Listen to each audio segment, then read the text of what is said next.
Good morning. My name is Jake Keel, and it is my privilege to welcome you to the Neuqua Valley Veterans Ceremony. My father, James Keel, served in the Navy, and I'm thankful for the opportunity to be one of your hosts today. I'd like to take a quick moment to thank the Jazz Orchestra under the direction of Mr. Loff for providing the music this morning as everyone entered the auditorium. Let's give them a nice round of applause.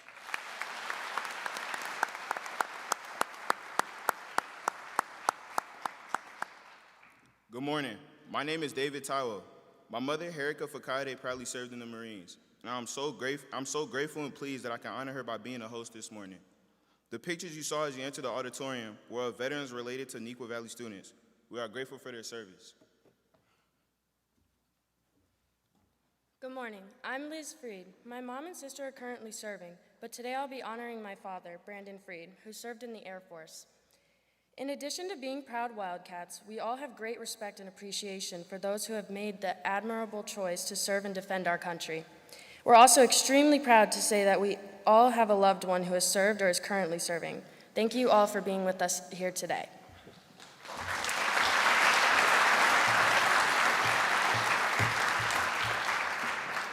I have the pleasure this morning to introduce Sergeant Andres Quintanilla from the United States Marines for the posting of the colors, and Sergeant Terrence Hammond from the United States Air Force, who will lead us in the Pledge of Allegiance. Please remain standing until you are asked to sit. Posting the colors today are 4 Neuqua Valley students, 3 of which are currently part of the Air Force Auxiliary Civil Air Patrol, and 1 who is in the process of earning the honorable distinction of Eagle Scout.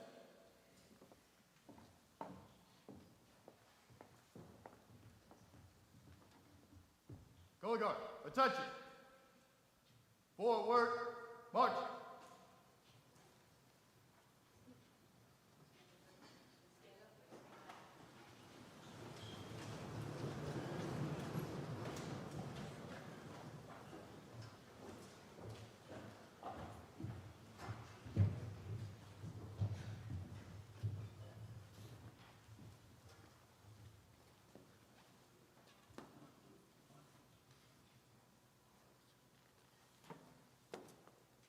Reset.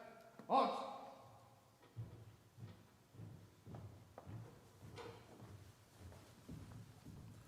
I pledge allegiance to the flag of the United States of America and to the republic for which it stands, one nation, under God, indivisible, with liberty and justice for all.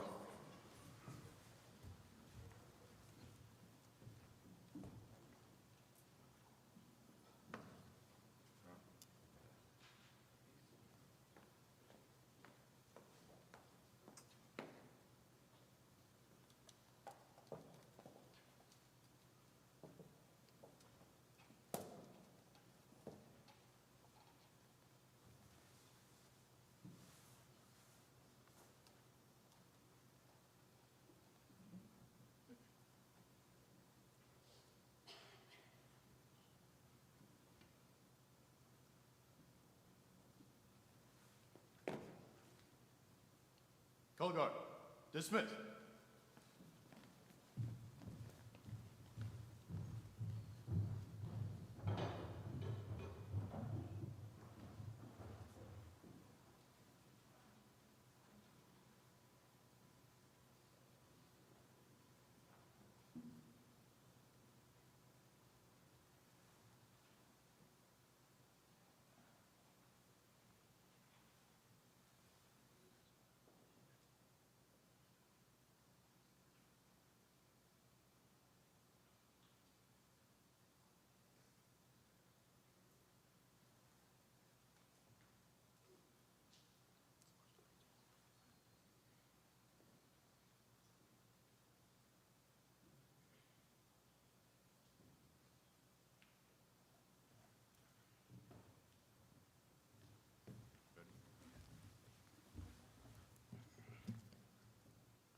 Our theme for the Veterans Ceremony is the choice to serve. Today, we'll have the chance to honor 3 of our parents who made the choice to serve, my mother included in that group. 2 Neuqua Valley students will have the opportunity to share their interest in serving our country following graduation. We also have what will likely be a once-in-a-lifetime opportunity. Our keynote speaker, who is the grandfather of 2 of our students, served as a Marine One helicopter pilot and had the privilege to fly the President of the United States.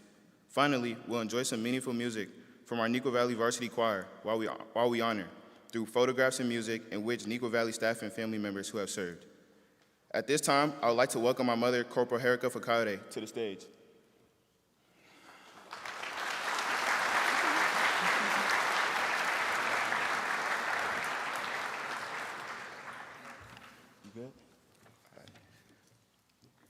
Hello, my name is David Tawo, and I'm a senior here at Neuqua Valley High School. And today, I have the great honor of introducing my best friend, my mom, Corporal Herika Fakade. My mom joined the Marines during her time in college in 1998, along with her sister, Adebola Fakade. In the Marines, she served for a total of 8 years, where she was based in North Carolina, in which her MOS was in supply and logistics. Her most memorable experience while serving as a Marine came during September 11. While her time in service as a Marine, she obtained her bachelor's degree in accounting and then later on her master's in taxation at the University of Illinois at Urbana-Champaign, which was paid for by the military. She is now a tax auditor for the state of Illinois. She also actively volunteers her time to help resolve tax problems for veterans such as herself. My auntie Bola is now a civil engineer in the Air Force, while prior to that, she was an aircraft mechanic during her time in the Marines. My uncle Tunde served in Air Force as well as a fiscal analysis, and my auntie Bolaji is currently serving as a major in the Air Force as an OBGYN doctor based in Alaska. An important value that my mom has always taught me was team trust.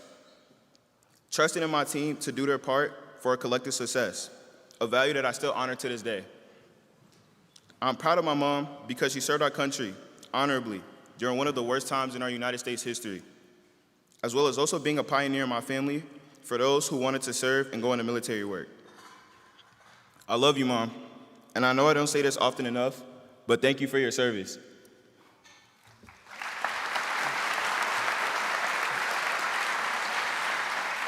Ladies and gentlemen, if you would please, we're going to have you stand for the national anthem. We will honor America by doing that and move to our next presenter in just a moment. Please rise. Thank you.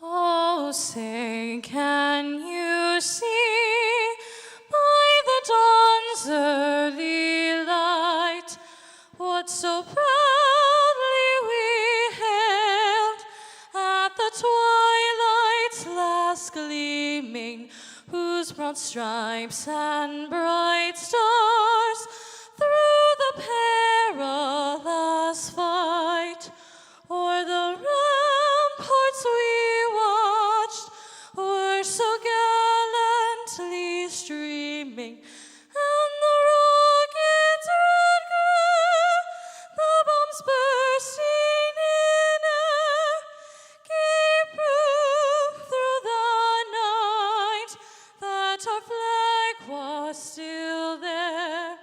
Oh, say, does that star-spangled banner yet wave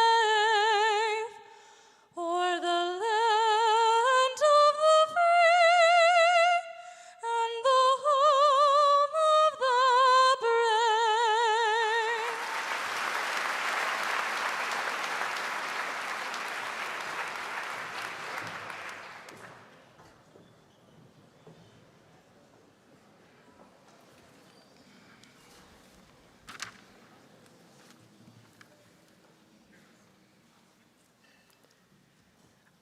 Good morning.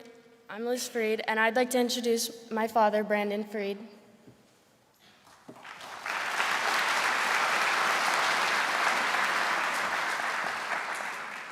He served 4 years active duty in the United States Air Force as an E-4 senior airman.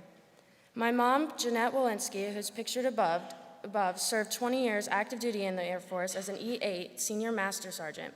She is now retired active duty and continues to serve as a civilian personnel human resource manager. And my sister, who is Alexis Freed, who is also pictured above, currently serving and has been for 1 year as an E3 Lance Corporal for the Marines. Being a part of a military family growing up, life was definitely unpredictable. whether it was the question of when we were going to move again, where to next, and how long we were staying there that time. A life where packing up, saying goodbye, and moving to new places without awareness is just a part of the routine. And for many, this is the life of a military family. A unique journey filled with constant changes, but with some unexpected bonuses. It wasn't all too bad, though. Moving often teaches you to adapt quickly, allows you to travel and see multiple new things at young ages. And when moving around frequently, you develop the ability to connect quickly with others, open up, and have a better understanding of most things. In many ways, moving around has taught me the value of friendship, that a friendship doesn't need years to grow roots. And while it's hard to leave them behind, I know that I have them all around me, whether it's here at school or across the country. Now, I know I couldn't personally choose to be brought into this lifestyle, but despite the challenges it came with, I am incredibly grateful and proud of my parents for their service and sacrifices they made. Not only for our country, but for our family as well. They taught me the meaning of commitment and risks, as well as the advantages that come with it. I'm not only proud of my parents' bravery and dedication to our country, but also the values they've instilled in me and my family. So to my parents and all veterans who have served or are currently serving, thank you for your sacrifices, dedication, and commitment to our country. I'm proud of you, and I'm proud to be a part of a military family.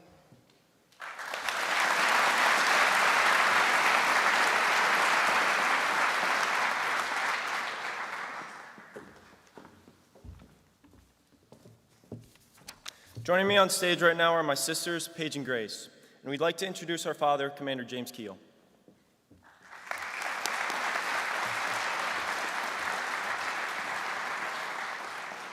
Our dad, call sign Zool, served 20 years in the United States Navy as a fighter pilot. He spent the majority of his career flying F-18s, but also spent time flying F-16s and other airplanes.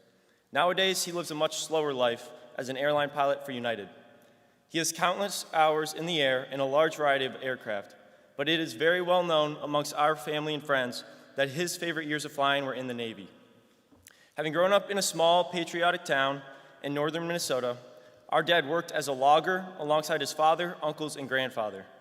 Many of these fellow Keel served our great country as well. With his dad having served in Vietnam and his grandfather in World War II, he was inclined to pursue an honorable career and join the military as a pilot. Our dad learned to fly while still in high school, but couldn't decide which branch to go into.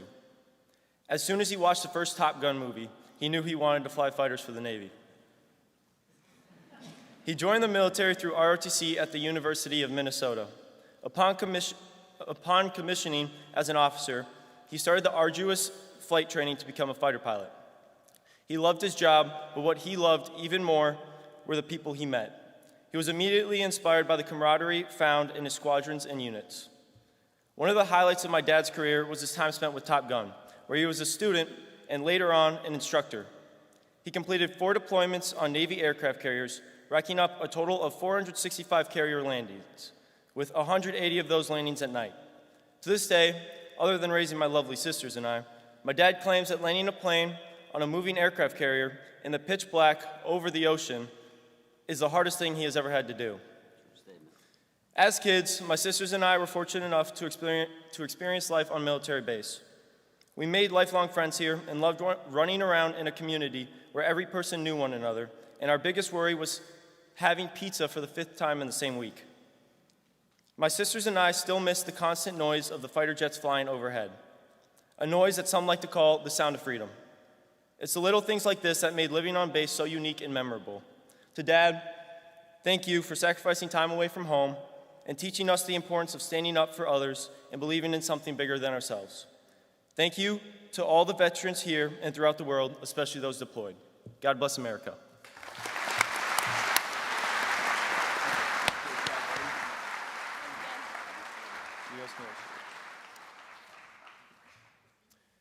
We have 2 student speakers this morning, Christopher Biename and Justin So. These Neuqua Valley seniors are pursuing post-secondary opportunities with the Illinois Army National Guard and at military academies or institutions. Please welcome Christopher Biename to the podium.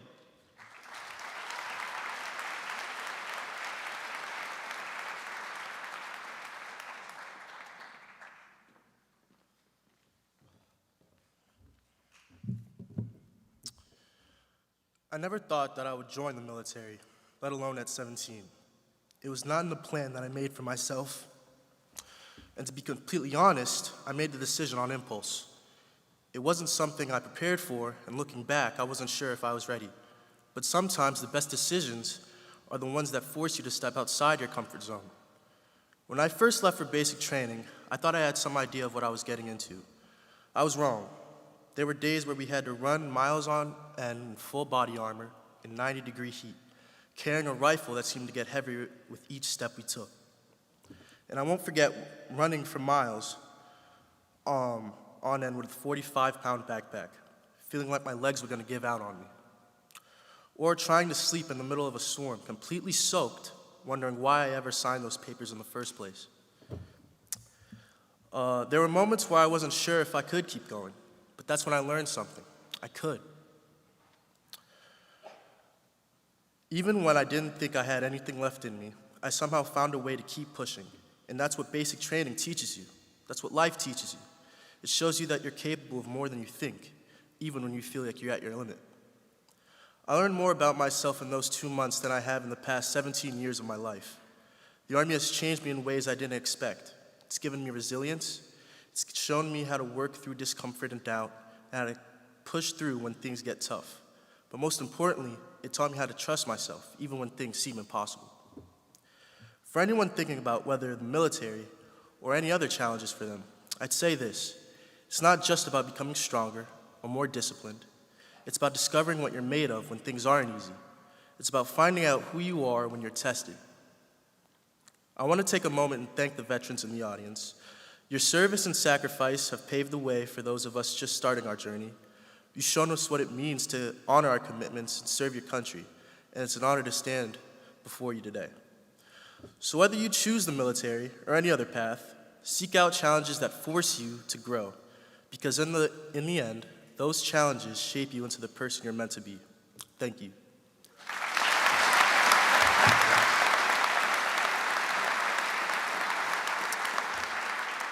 Please welcome Justin So to the podium.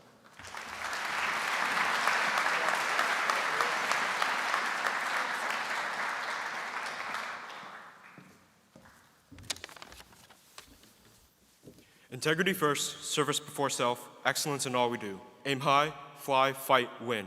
And those things we do that others may live are the mottos of the United States Air Force Academy, United States Air Force, and the United States Air Force Pararescue. Good afternoon, everyone. My name is Justin So, and I am honored to give this speech. This ceremony honors our valiant veterans who put their lives and souls in the dark to keep us everyday citizens safe. However, let's not forget it's also the future generation's choice to serve. Most adolescents, influenced by the internet, social networking, and video games alike, might think the military is just fun and games. Some younger might have heard of the game Call of Duty, but some would be unwise to assume why I chose to serve. But I believe it's a foolish and naive outlook on war and the military for the sole reason to enlist.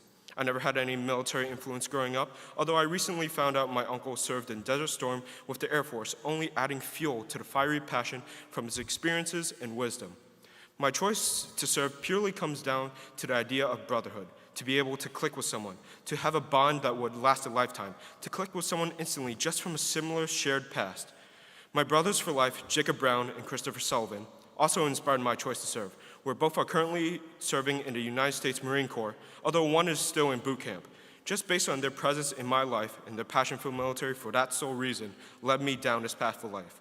That is the reason why for my choice to serve. I will end my speech with this: the earth is 70% water, 30% land, but the sky is ours. It belongs to us.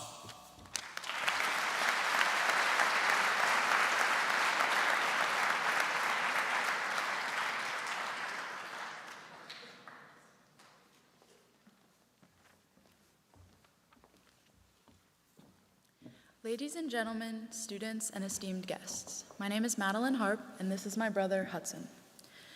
Today we have the distinct honor and privilege of introducing someone very special to us and to our country.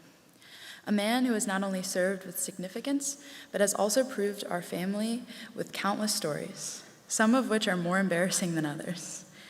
Please join us in welcoming our grandfather, retired Lieutenant Colonel Michael Conklin, affectionately known by his call sign, Chugger. Pappy, as we call him, is the proud son of a Marine and a 1978 graduate of the United States Naval Academy. He took to the skies as a Marine helicopter pilot on October 10, 1980, and has been flying high ever since. A veteran of the October 1983 Beirut terrorist bombing, he has shown courage and resilience in the face of adversity. Lieutenant Colonel Conklin furthered his education with a master's in applied mathematics from the Naval Postgraduate School, proving that even Marines can do math. He served valiantly in the First Gulf War during both Desert Shield and Desert Storm, and was later assigned to the prestigious Presidential Helicopter Squadron, Marine One, from December of 1992 to September of 1999.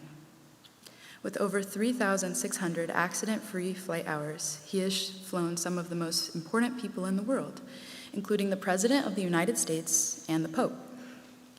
Now, Pappy loves to regale anyone who will listen, at family dinners, to other parents at our sporting events, and even some random strangers at grocery stores, with tales of flying the President. And yes, he did once embarrass our mom by landing a helicopter at her middle school back in 1993. Because why not make a grand entrance? It is with great pride and a touch of humor that we introduce our Pappy, a true American hero and an even better grandfather, retired Lieutenant Colonel Michael Conklin.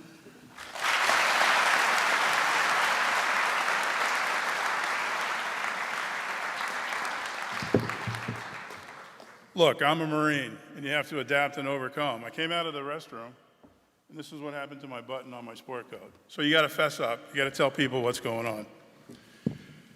I just met James Keel a few moments ago, and we did what all aviators do. We played name association. There's a couple of my classmates from the Naval Academy who stayed in the military for a very long time and were admirals in James's later life. While in flight school, I think James will acknowledge this, they teach you three things that do you no good. It's sky above you, runway behind you, and fuel you leave on the ground. Well, when you turn 35, it's anything you leave in your bladder. Thank you for all being here to celebrate Veterans Day. It's my honor to share the program today with my fellow veterans. My goals today are pretty simple. Tell you a little bit about my story, share with you a thing or two about military life, inspire you to appreciate the sacrifices people in uniforms make, and lastly, convince you to do the right thing. What I share with you today are my personal opinions. Mrs. Trout, I am aware if I go over my allotted 15 minutes, Hudson will not graduate from Neuqua Valley High School. Let's start with a quick question. By a show of hands, how many of you have a job? Look, every student at Neuqua Valley High School should have their hand raised right now. Your job today is to get the best education you can. That education will open doors of opportunity that you don't even know about today. Over 50 years ago, when I was in high school, I had no idea I'd end up where I did, flying helicopters, and one day having the surreal experience of being responsible for the safe transportation of the President of the United States. I personally flew President Clinton 192 times in 19 different countries. While in high school, I earned good grades, was a respected high school athlete, ended up being recruited to play football in college. A series of decisions brought me to play at the United States Naval Academy and eventually joined the Marine Corps, where I got to fly helicopter missions all over the world. Here's the thing, though. I wouldn't have been given this opportunity if I hadn't held myself to high standards. Integrity, trustworthiness, responsibility. These qualities matter just as much as my flying skills. I had to pass one of the most intensive background checks in existence. They went back and talked to my high school classmates, my teachers, and old neighbors, asking, can this guy be trusted? My guess is most of you do not know today where life's journey is going to take you. I truly believe we are all born with a sixth sense. You know right from wrong. When you're about to do something and the short hairs on the back of your neck are starting to tingle, you're getting that uneasy feeling, think about it. Do not fall victim to peer pressure. If you do not want your mom or grandmother to hear about it, don't do it. When you join the military, regardless of the service, Army, Navy, Marine Corps, Air Force, Space Command, or the U.S. Coast Guard, you take an oath of enlistment or an oath of office to the Constitution of the United States. All veterans here today did that. I want to give you a little education. The Department of Defense is made up of the Department of the Army, the Department of the Navy, which includes the Marine Corps. We happen to be the men's department of the Department of the Navy, and the Department of the Air Force. U.S. Air Force now has U.S. Space Command. Does anybody here know who the Coast Guard works for? They're not part of DOD. Today they work for Homeland Security and have since 2003. From 1967 to 2003, where they were a part of the Department of Transportation. Prior to 1967, they belonged to the Department of Treasury. Do you know if a member of the Army, Navy, Marine Corps, Air Force, or Space Command board another country's vessel outside of 12 miles of our coastline, it's considered an act of war? I had to lead a top secret mission in 1992. It was declassified in 2000, where we went after a sailing vessel believed to have 10,000 pounds of cocaine on it. The Coast Guard, not being part of DOD, is a technical way that we got around this sticky situation. The ship ended up running aground off the coast of Portugal. We did not do anything other than plan the mission, but the good news is the bad guys were caught. When I agreed to attend the United States Naval Academy, I committed myself to serving in the military for 5 years after I graduated. To put it in another way, I signed a blank check made payable to the United States of America. That check could have cost me everything, to include my life. I never questioned anything I was asked to do. I went where they sent me. It was my duty. You better believe we had some interesting conversations behind closed doors in private. However, I felt differently when my eldest daughter graduated from the United States Naval Academy in 2003 and was serving on active duty post 9/11. I knew for the first time the feeling my wife had when I would leave on deployment. I left my wife and children 4 times for 6 or 7 months at a time. Only contact during that 6 or 7 months were a few phone calls and lots of what we refer to today as snail mail. I want to share with you what I believe is the toughest job in the United States of America. It is to be a spouse of an active duty member of the military, a reservist, a spouse of a reservist called to do active duty, or to be the spouse of a local police or fireman. All these individuals wear uniforms. At any moment, they can be called into harm's way for our benefit. When duty calls, they must answer. In January of 1992, I left Madeline and Hudson's grandmother when she was 7 months pregnant with their mother and our almost 2-year-old daughter. When their mother was born, I was deployed off the coast of Mombasa, Kenya. And I did not see or hold her until Cammie was 3 months old. That commitment to go wherever our country needed me to go defined my journey. And that's the first lesson of military service. It's about putting something bigger than yourself ahead of your own plans. Later on, I found myself in a situation I'll never forget. I was stationed on a helicopter carrier, the USS Iwo Jima, off the coast of Lebanon, doing silly circles in the Mediterranean. The squadron had moved 15 of our 22 helicopters ashore to the Beirut airport. To put this in perspective, I am living at a tent camp located at Neuqua Valley High School. For chow, breakfast, lunch, and dinner, I had to walk to the freshman center. One day, coming back from breakfast, we hear these mortars flying overhead. It's a very distinctive sound, and it ends with a big explosion.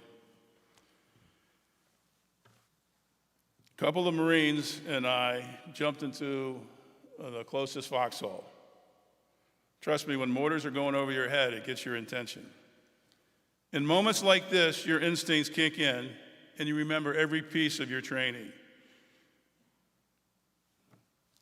6 or 7 of us clammed into a tiny space, trying to figure out what to do next. I quickly summarized the situation and realized I was the senior Marine in the foxhole. There were 2 guys that I was walking with, and 4 Marines I had no idea who they are to this day. I looked at the guy across the way. Now picture this. The mortars are coming from the back of the auditorium and flying over our head. I'm thinking to myself, if this thing comes into this foxhole, I'm going to catch it in the chest. Let's face facts. If a mortar came into that foxhole, we were all goners. But to make light of the situation, I looked at the young Marine, who I never saw again or knew who he was, and I said, "Hey, Marine, you want to trade places with the lieutenant?" Without batting an eye, he looked at me and said, "F that, sir." The Marine sense of humor and bravery in a moment of real danger is something that sticks with you. We were all in the foxhole together, trusting each other and the training that got us there. In the military, you realize that every person's role matters, whether you're the most junior recruit or the highest ranking officer. There was a mission during the first Gulf War where I flew a damaged helicopter that made a hard landing in the desert. The nose wheel collapsed on the landing, and we were able to scavenge a crane from the locals, lift up the front end of the helicopter, and we made a platform in a U shape around the nose wheel to support the aircraft. Right behind the nose wheel, where it collapsed, are all the automatic flight controls for the helicopter. So this aircraft did not have the ACE and the SAS and some different systems working. I volunteered to fly it back to Jubal so it could get fixed up. And when I got to Jubal, they had set up a bunch of pallets like you see at a warehouse, and they put 2 mattresses on top of them, and that's how we landed the helicopter that day. After 14 years of service, I had the honor of being selected to fly Marine One, the President's helicopter. The amount of preparation it takes to safely transport the President around the world is mind-boggling. A single helicopter takes 7 Marines 14 hours to prepare for transport inside a C-5 or C-17. It takes 3 hours and 45 minutes to load 3 of those helicopters with spare engines, a spare transmission, extra rotor blades, all the spare parts that you take when you go overseas. You fly to your destination, and then it takes 3 hours and 45 minutes to put it back together. It takes 3 hours and 45 minutes to offload, 14 hours to put it back together. And some of the best flying I ever did in my life was the 5 hours of penalty time that you have to put on the aircraft before you can safely fly the President. So here's the message I want you to walk away with today. You have the chance to build those same qualities in your own life. Right now, as you are sitting here in high school, you may not know exactly where life's journey is going to take you, and that's okay. What's important is that you are preparing yourself day by day to be someone who can step up when the moment calls for it. Trust your gut, think twice, and always strive to do the right thing, even when it's hard. It was my honor to wear the uniform of the United States Marine Corps, and I would do it all over again if I could. I know not everyone is called to serve in the military, but each of you have the potential to contribute something meaningful. So whether you choose to serve in the armed forces, become a teacher, an engineer, work in a medical profession, or anything else, remember the strength of this country lies in people who are willing to work hard and stand up for what is right. Thank you to everyone here today, especially my fellow veterans. We all answered the call, and we are truly grateful for your support. Thank you.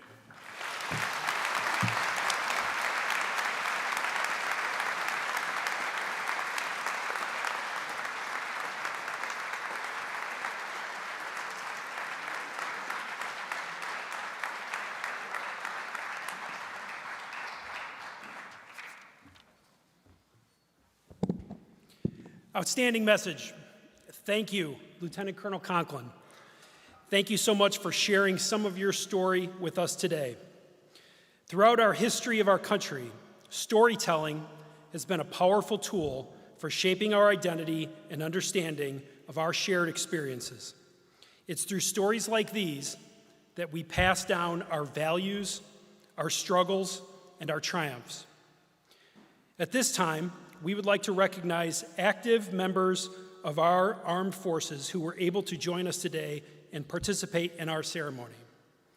Can I ask you to stand as I call your name? Please hold your applause until all are standing. Sergeant Andres Quintana, United States Marines. Technical Sergeant Terrence Hammond, United States Air Force, Illinois National Guard. Sergeant James Everly, United States Army. Sergeant Spencer Barnett, United States Army. Petty Officer Christopher Abreu, United States Navy. Chief Dre Everett, United States Navy. Let's give them a big round of applause.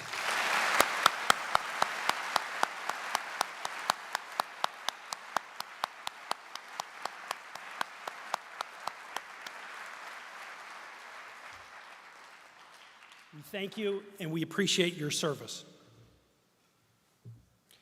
I would also like to thank Director of High School Curriculum, Mike Purcell, and Superintendent of Indian Prairie Schools, Dr. Adrian Talley, for their presence today and their ongoing support of all of our students. I now welcome back to the stage Neuqua Valley Senior Liz Freed.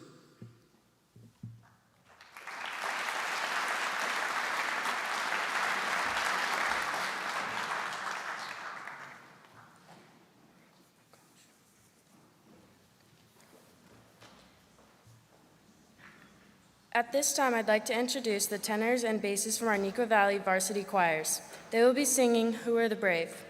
The text of this selection repeatedly asks this question, who are the brave? Bravery takes many forms and is championed by many different sorts of people, by those in pain, by those whose lives are plain, by those who go to war, and by those who fight no more. Though we rightfully gather today to honor and thank those who served and have served in the military, the men of Neuqua varsity choirs reveal through this song that the opportunity for bravery might extend to all of us. All the pictures in the slideshow represent mothers, daughters, grandfathers, grandmothers, fathers, sons, and relatives of our Neuqua Valley staff. We treasure their service to our country and are pleased to have the opportunity to honor them today.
These words have often been used, but carry much weight.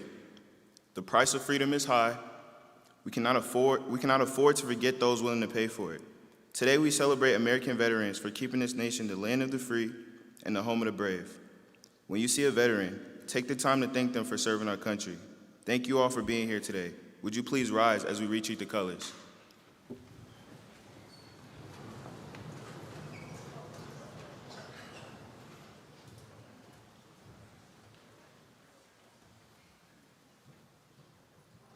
Color guard, attention. Forward, march.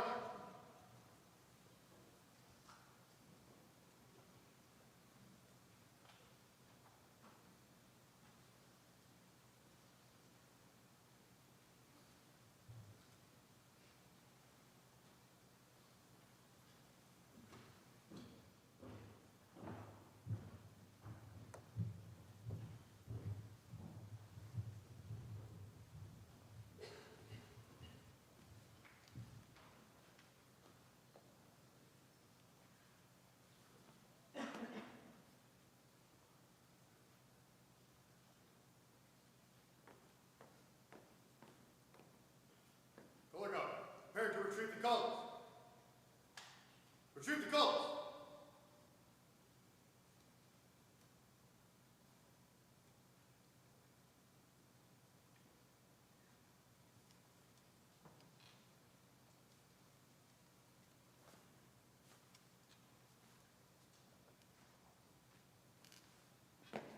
Color guard, dismiss.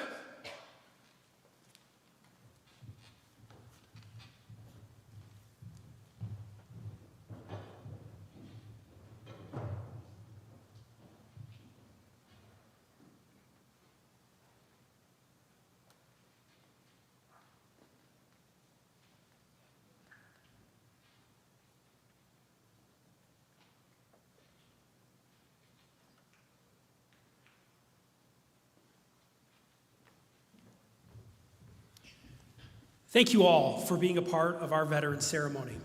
Students, you are dismissed to your next class. Have a great day, Wildcats.